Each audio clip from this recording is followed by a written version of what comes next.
We all wear masks. And if you don't know, that's from The Mask, starring Jim Carrey. Fantastic film. Watch it. But yeah, Haunt. Let's talk about it. Haunt is currently streaming on Shudder, which I love the service, so thanks, Shudder. I think I'm kind of biased against this movie because I love Hellfest, and this is very similar to Hellfest. I think Hellfest is a fantastic callback to old school slashers, and I wish more people watched it and supported it. But besides the point, Haunt is about a group of, I want to say young adults, because I think they're in college, basically want to go to a extreme haunt. So they are just wandering around, driving around, and they come across one that is very suspicious. And the opening and the setting up scene for it is actually, pretty cool. And I didn't really know much about this going in. I just saw the poster and I went, that mask is cool. So, and when they go through the haunt, spooky stuff, jump scares. But they slowly begin to realize this stuff is real and people are actually getting hurt, and it goes from there. So I don't spoil anything. I'm extremely mixed on this. And I'm trying to put beside my biasism and my love for Hellfest, because they're very similar movies. So I'm trying my best not to compare the two. But there's some things I really liked about it, and there's some things I really don't like about it. What I like is the mask. I guess you could say all the villains, bad guys, all wear unique masks. I dug them all. There's a mask that looks like the Scream painting, which I'm like, hey, that was really cool. It kind of the first time it showed up, I kind of shivered a bit because that painting scares me. I don't know why I don't like that painting. It creeps me out. There's some really cool set work in this, and I really dug it. Of course, a haunted attraction, a haunted house, you could say, is all tight corridors. It's all walkways. It's all ways to make the audience and the person going through the haunted attraction feel claustrophobic, to make them feel like they're trapped, to make them feel like there's no way out. And I love them. I'm from Jersey, and Eastern State is one of the biggest and best in the world for haunted attractions. And I've been to it 3 times, maybe 4, and I love it. It's fantastic. It's awesome. So I go to some haunted attraction, haunted hayride, walk, park every year. It's my thing for Halloween. It's just what I do. So I'm pretty accustomed to how these things are set up. And with this, I'm like, that's going to happen, and that's going to happen. And it happened, and I'm like, yo, this is actually set up like a real haunted attraction. And I dug it. And some of the set work is insanely cool. Some of the set design is just I want this haunted attraction to be real. And I felt the same about Hellfest. And I'm just I want these things to be real. The characters are likable. Some of them, not all of them. Some of them are likable. The female lead is likable. And all the cast gives good performances. None of them are bad by any means. They're all serviceable performances. They're all pretty solid.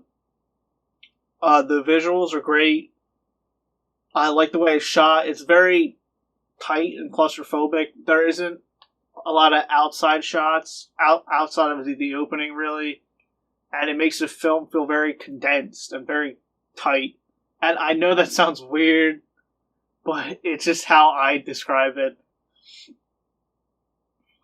And I thought some of the kills were cool. So, and hey, when you're watching, I guess you could call this a slasher movie. When you're watching a slasher movie, kills are really all that matters. Now on to the negatives. The characters sometimes make dumb decisions.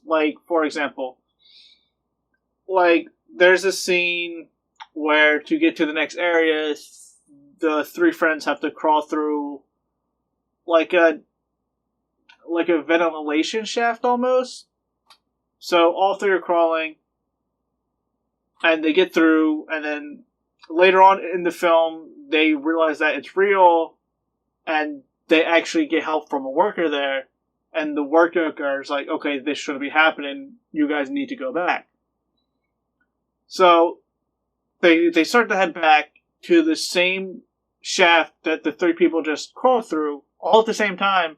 And he goes, wait, only one can go at a time because it's set up to have a trap door if there's more than one person in it. And I'm like, that's odd because three people just crawled right through it at the same time with no problems. And little bit of a spoiler, there's actually a trap door there and it goes off, and I'm like, huh? Okay. And I don't want to really spoil much, but the characters just don't make logical choices, which happen in a lot of horror movies, which I don't really like. Like the whole, oh, there's a killer right there and the front door's right there, I'm gonna just go up the stairs. I don't like that stuff. Like, it makes sense to keep the film going, to keep the audience in suspense. I get it. In my one short film, I use the same technique. It's fine. And that sounds very hypocritical of me, I know, but it's just what I don't like. And like another dumb choice. In one scene, the male lead gets a nail gun, like an actual like shooting nail gun. And while being chased, he shoots the guy twice.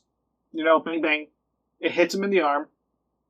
And then it cuts to another character, doing its whole, like, survival thing.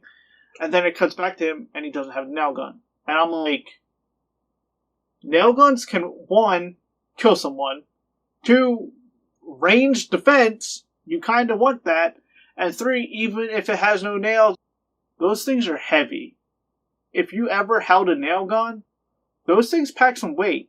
You could just start swinging it at people and do some damage. And I'm like, why did he leave the nail gun? And another one is, like, the female lead is being chased. She knocks him down. There's a weapon right there. And instead of using the weapon to hurt the guy, kill the guy, maim the guy, make the guy say, like, yo, please stop, chill, she just doesn't pick it up and just keeps on going. I'm like, I would have picked that up and just started, beating some brains in. But outside of, like, corny jump scares and, like, dumb decisions and a few little plot thingies here and there, and like, you never figure out why these people are, like, doing this thing, which kind of bums me out, because I like knowing these things, and I like if the director and writer can, like, do something unique with it. I'm like, hey, which is also hypocritical of me because I liked Hellfest because you don't know why the killer's doing it. Again, I'm weird, I'm nuts, I like things in certain movies and I don't like them in other movies. What are you going to do? At least I'm honest about me being biased. So, that's a kudos. But hold on, if you have Shudder, I'd totally say check it out. It's fun. I enjoyed it. I'd watch it again with friends, no doubt about it. But like always, feel free to like, comment, subscribe, and thanks for watching.